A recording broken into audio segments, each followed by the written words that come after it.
1 cup கோதுமை மாவு போட்டுக்கலாம். ஜீரகம் ஒரு 1/2 ஸ்பூன் போட்டுக்கலாம். கொத்தமல்லி கொஞ்சம் பொடியாக நறுக்குனது போட்டுக்கலாம். கொஞ்சம் மஞ்சத்தூள் போட்டுக்கலாம். இதுக்கு தேவையான அளவு உப்பு போட்டுக்கலாம். 2 ஸ்பூன் ரவை சேர்த்துக்கலாம். இதுலயே கொஞ்சம் எண்ணெய் விட்டுக்கலாம். 1 ஸ்பூன் எண்ணெய் விட்டுக்கலாம்.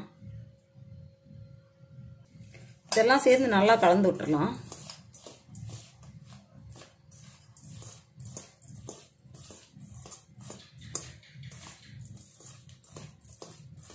பாருங்க, எல்லாம் சேர்த்து நல்லா கலந்து விட்டாச்சு. கொஞ்சமாக தண்ணி ஊற்றி சப்பாத்தி மாவு பார்த்து பிசைஞ்சு எடுத்துக்கலாம். கொஞ்சம் கொஞ்சமாக தண்ணி சேர்த்துக்கலாம்.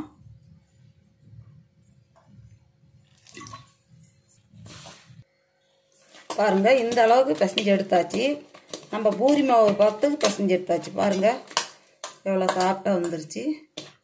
இது இப்படியே ஒரு 10 நிமிஷம் இருக்கட்டும். இப்படி போட்டு கப்புன்னு மூடி வச்சிடலாம். ஒரு 10 நிமிஷம் இருக்கட்டும்.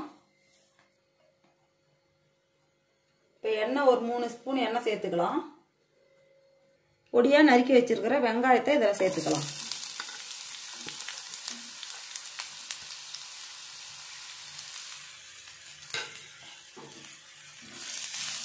நல்லா வதக்கி விடலாம். பொடியாக நறுக்கி வச்ச கருவேப்பிலை போட்டுக்கலாம்.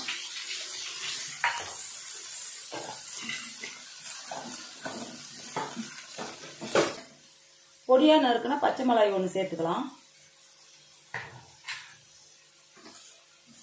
எல்லாம் சேர்த்து நல்லா வதங்கட்டும். கொஞ்சம் இதுக்கு மஞ்சள் பொடி போட்டுக்கலாம். மிளகாத்தூள் கொஞ்சம் சேர்த்துக்கலாம். கரம் மசாலா 1/2 ஸ்பூன் சேர்த்துக்கலாம். மல்லித்தூள் 1 ஸ்பூன் போட்டுக்கலாம். எல்லாம் சேர்ந்து நல்லா கலந்து பச்சை வாசம் போகிற அளவு வதக்கி விடலாம்.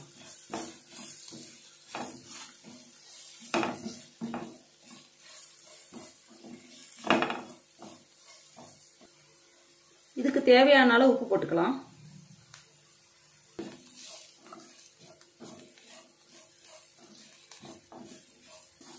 இந்த மசாலாலாம் பச்சை வாசம் போகிற அளவு நல்லா வதங்கி வரட்டும். ஒரு 2 நிமிஷம் அப்படியே மூடி வைக்கலாம். சுலாவில் வச்சு அடுப்பு சுலாவில் வச்சு மூடி வச்சிடலாம். இப்போ பாருங்க, 2 நிமிஷம் ஆயிடுச்சு. எப்படி இருக்குதுன்னு பார்க்கலாம். பச்சை வாசம் எல்லாம் போயிடுச்சு. மசாலா வெந்த வாசம் எப்படி வருதுன்னு எல்லாம் கலந்து நல்லா வதங்கி வெந்து வந்துருச்சு. இப்போ நாம் இதில் 1 ஸ்பூன் கடலை மாவு சேர்த்துக்கலாம். இது நல்லா பச்சை வாசம் போகிற அளவுக்கு நல்லா வதக்கி விடலாம். நல்லா கலந்து வதக்கி விடலாம். 1 ஸ்பூன் அப்படியே எண்ணெய் விட்டுக்கலாம். ஏன்னா நம்ம கடலை மாவு போட்டோம் இல்லையா, கொஞ்சம் அப்படியே பிடிச்ச மாதிரி வருது. 1 ஸ்பூன் எண்ணெய் விட்டுக்கலாம். இதுக்கு தண்ணியெலாம் ஊற்றக்கூடாது. நல்லா வெந்து வந்துருச்சு. இப்போ வந்து கொத்தமல்லி போட்டு இறக்கிடலாம். பொடியாக நறுக்கின கொத்தமல்லி போட்டு இறக்கி வச்சிடலாம். எல்லாம் கலந்து விட்டு இறக்கி வச்சிடலாம்.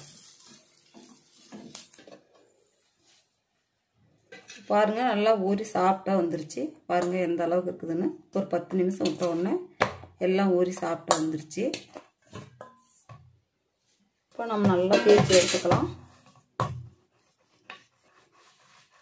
பாருங்க எந்த அளவுக்கு சாஃப்டாக கிடைக்குதுன்னு. இப்போ நம்ம அப்படியே கட் பண்ணி எடுத்து வச்சிடலாம்.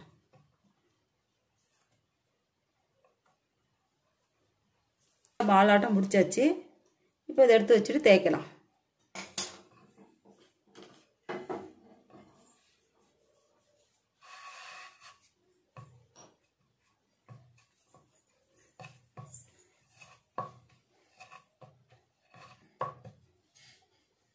இப்போ நம்ம தேய்ச்சி எடுத்துக்கலாம்.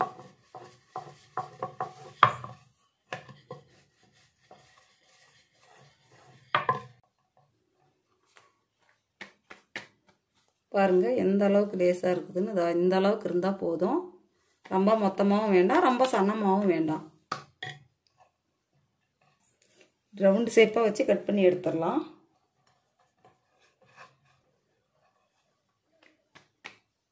பாருங்க எந்த அளவுக்கு இருக்குது. இப்போ இது மேலே நம்ம செஞ்சு வச்சுக்கிற மசாலா வச்சுக்கலாம்.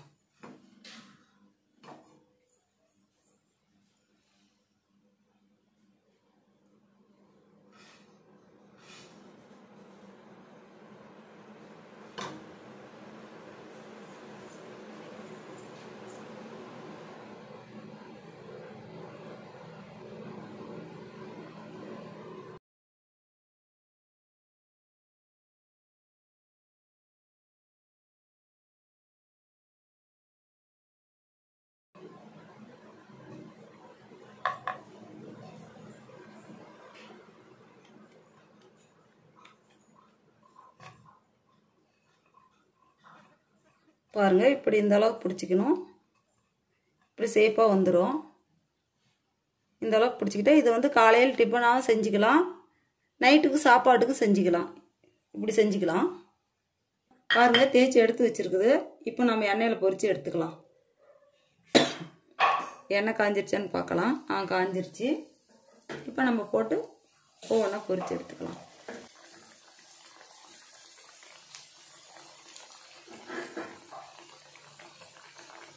நம்ம ஒரே மாதிரி இட்லி, தோசை, பூரின்னு செய்கிறத விட இப்படி செஞ்சு கொடுத்தோமா எல்லாருமே நல்லா இருக்குன்னு விரும்பி சாப்பிடுவாங்க. அவ்வளோ ஒரு டேஸ்ட்டாக இருக்கும். இது நம்ம ஒரே மாதிரி தானே செய்கிறோம், சப்பாத்தி, பூரின்னு. இப்படி செஞ்சு கொடுத்தோமா எல்லாருமே விரும்பி சாப்பிடுவாங்க. நல்லாயிருக்கும் சாப்பிட்றதுக்கும். காலையில் சாப்பாட்டுக்கு வச்சுக்கலாம், நைட்டு சாப்பாட்டுக்கு வச்சுக்கலாம். இதை எப்படி வேணால் செஞ்சுக்கலாம். பாருங்கள், வெந்துருச்சு, எடுத்துடலாம்.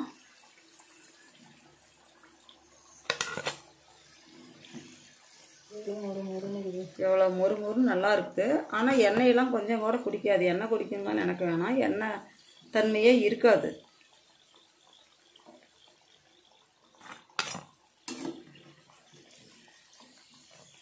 பாருங்க, அந்த பப்புள்ஸ் எல்லாம் அடங்கிருச்சு, நல்லா வெந்து வந்துருச்சு.